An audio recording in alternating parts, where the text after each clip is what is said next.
नमस्कार। ग्रामीण महिला विद्यापीठ के एकलव्य चैनल पर आपका स्वागत है। हम पाठ 11 ईदगाह पढ़ रहे हैं। कल हमने पढ़ा था कि बच्चे मेले में जा रहे हैं। अब वह ईदगाह जा रहे हैं तो आगे उनको बड़ी बड़ी इमारतें आने लगीं। ये अदालत है, ये कॉलेज है, ये क्लब घर है। इतने बड़े कॉलेज में कितने लड़के पढ़ते होंगे। वे कॉलेज की इमारत को देखकर कहते हैं कि इतने बड़े कॉलेज में कितने लड़के पढ़ते होंगे। सब लड़के नहीं हैं जी, बड़े बड़े आदमी हैं। वे कॉलेज में पढ़ने वाले बच्चों के लिए कह रहे हैं कि वे लड़के नहीं हैं बल्कि क्या है, बड़े बड़े आदमी हैं। सच, इनकी बड़ी बड़ी मूछें हैं। कितने बड़े हो गए हैं, अभी तक पढ़ते जाते, ना जाने कब तक पढ़ेंगे और क्या करेंगे इतना पढ़कर। हामिद के मदरसे में 2-3 बड़े बड़े लड़के हैं, बिल्कुल 3 कोड़ी के हैं। उनको कुछ भी नहीं आता है, रोज़ मार खाते हैं, रोज़ वह अध्यापक से मार खाते हैं। काम से भी जी चुराने वाले, और काम भी नहीं करते। उनको कोई काम बताया जाता है तो वे उससे भी जी चुराते हैं। इस जगह भी उसी तरह के लोग होंगे। हामिद कहता है कि इस कॉलेज में भी इसी तरह के लोग होंगे। क्लब घर में जादू होता है। सामने क्लब है, उसको देखकर कहता है कि यहाँ पर जादू होता है। सुना है या मुर्दे की खोपड़ियाँ दौड़ती हैं और बड़े बड़े तमाशे होते हैं, पर किसी को अंदर नहीं जाने देते। और यहाँ शाम को सब लोग खेलते हैं, बड़े बड़े आदमी खेलते हैं, मूछो दाढ़ी वाले, और मेमे भी खेलती हैं और उनकी पत्नियां भी खेलती हैं। सच, हमारी अम्मा को वे दे दो, क्या नाम है, बैट, तो उसे पकड़ ही ना सके, घुमाते ही लुढ़क ना जाएं। वह कहता है कि जो बड़े बड़े पैसे वाले लोगों की औरतें हैं जो क्लब में खेलने के लिए आती हैं, तो उनसे हमारी माँ भिन्न है। अगर हमारी माँ के हाथ में बैट पकड़ा दिया जाए तो वह नहीं खेल सकती हैं, चाहे घर का कितना भी काम उनसे करा लो। महमूद ने कहा, हमारी अम्मी जान का तो हाथ कांपने लगे। अल्लाह कसम यानी भगवान की कसम। मोहसिन बोला, अम्मी मनो आटा पीस डालती है, जरा सा बैट पकड़ लेगी तो हाथ कांपने लगेंगे। सैकड़ों घड़े पानी रोज़ निकालती है, 5 घड़े तो मेरी भैंस पी जाती है। किसी मेम को 1 घड़ा पानी भरना पड़े तो आंखों तले अंधेरा आ जाए। वे कहते हैं कि हमारी माँ इतना काम कर लेती है लेकिन उनसे खेला नहीं जाता, और जो खेलने वाली औरतें हैं उनसे घर का काम नहीं होता। अगर उन्हें 1 घड़ा पानी भरना पड़ जाए तो उनकी आंखों के आगे अंधेरा छा जाता है। महमूद, लेकिन दौड़ती तो नहीं, उछल कूद तो नहीं सकती। मोहसिन, हाँ उछल कूद नहीं सकती, लेकिन जिस दिन मेरी गाय खुल गई थी और चौधरी के खेत में जा पड़ी थी तो अम्मा इतना तेज़ दौड़ी कि उन्हें ना पा सका। सच।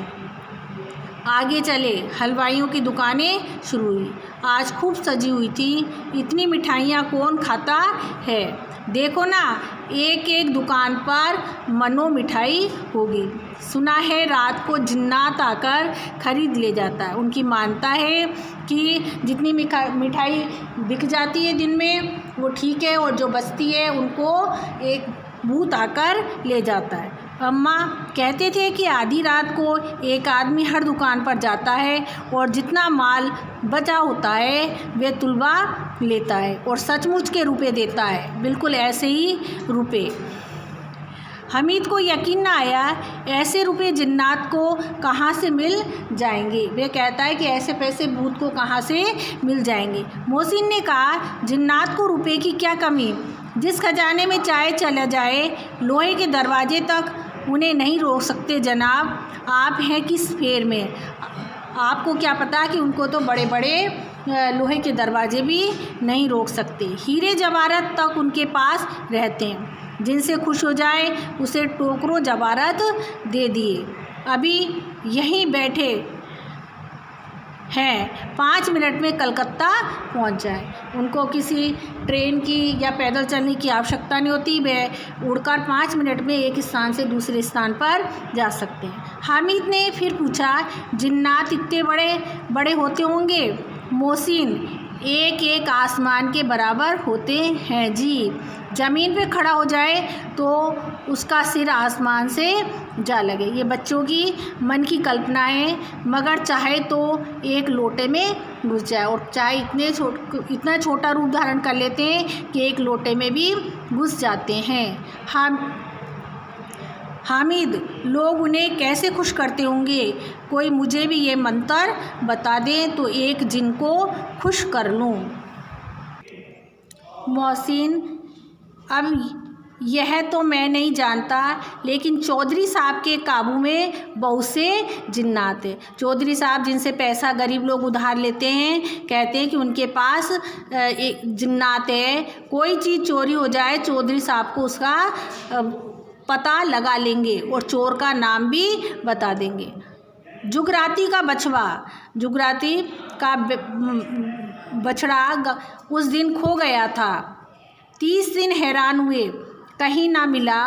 तब झक मारकर चौधरी के पास गए। तब परेशान होकर सभी लोग चौधरी से पूछने गए। चौधरी ने तुरंत बता दिया, मवेशी खाने में है, जहाँ आवारा पशुओं को रखा जाता है वहाँ है, और वहीं मिला। जिन्नात आकर उन्हें सारे जहान की खबरें देता है। ऐसी मानता है कि जिन्नात आकर उनको सारे संसार की खबरें दे देता है। अब उसकी समझ में आ गया कि चौधरी के पास क्यों इतना धन है और क्यों उनका इतना सम्मान है। आगे चले, ये पुलिस लाइन है। अब आगे जाते हैं हलवाई की दुकान से, तो आगे उन्हें पुलिस लाइन पड़ती है, जहाँ पर सभी कांस्टेबल कवायद करते हैं, जहाँ सभी पुलिस वाले मार्कपास्ट करते हैं। रिटर्न 5 हो, रात को बेचारे घूम घूम कर पहरा देते हैं, नहीं चोरियां हो जाएं। अगर वे पहरा ना दें पुलिस वाले तो चोरियां हो जाएं। मोहसिन ने प्रतिवाद किया। मोहसिन ने इसके विपक्ष में आपस में बातचीत करते हैं। ये कांस्टेबल पहरा देते हैं, तभी तुम बहुत जानते हो अजी हजरत यहाँ यही चोरी करवाते हैं। कहता है कि ये पहरा नहीं देते बल्कि चोरी भी कराते हैं। शहर के कितने चोर डाकू हैं, सब इनसे क्या है मिले हैं। रात को ये लोग चोरों से तो कहते हैं चोरी करो, और आप दूसरे मोहल्ले में जाकर जागते रहो पुकारते रहते हैं। जहाँ चोरी होती है वहाँ से चले जाते हैं और दूसरे मोहल्ले में लोगों को सचेत करते रहते हैं कि जागते रहो। जब भी इन लोगों के पास इतने रुपए आते हैं, तभी इनके पास इतना पैसा होता है। मेरे मामू एक थाने में कांस्टेबल हैं, 20 रुपया महीना पाते हैं। उनकी तनख्वाह 20 रुपये है, लेकिन 50 रुपये घर बेचते हैं। अल्लाह कसम, मैंने एक बार पूछा कि मामू आप इतने रुपए कहाँ से पाते हैं?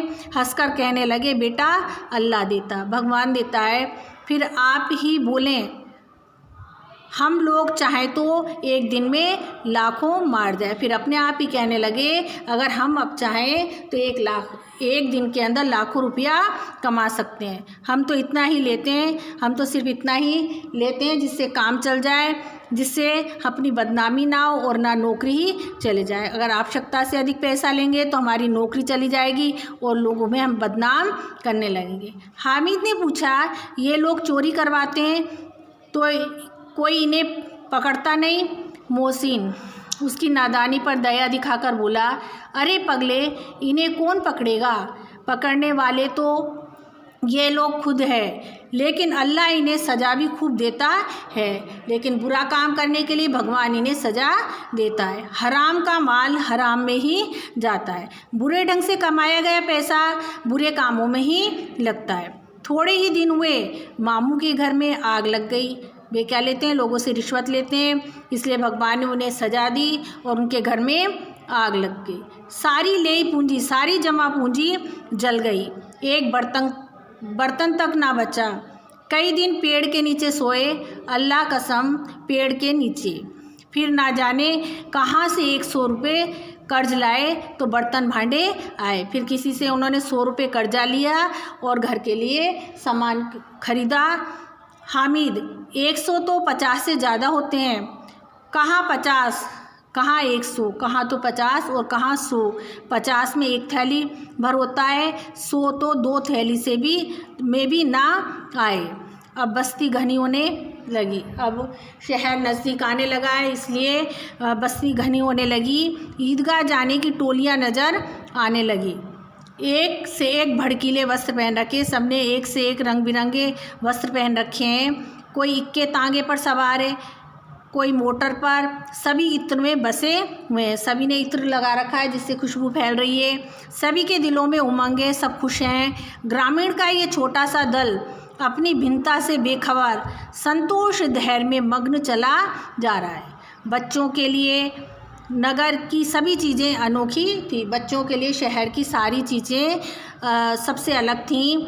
जिस चीज़ को ताकते, जिस चीज़ को देखते, ताकते ही रह जाते, देखते ही रह जाते। और पीछे से बराबर हॉर्न की आवाज़ होने पर, पीछे से गाड़ियाँ आ रही हैं जिससे बचाने के लिए हॉर्न बजाए जा रहे हैं, लेकिन वह नहीं चेतते, लेकिन वह इस ओर ध्यान ही नहीं देते।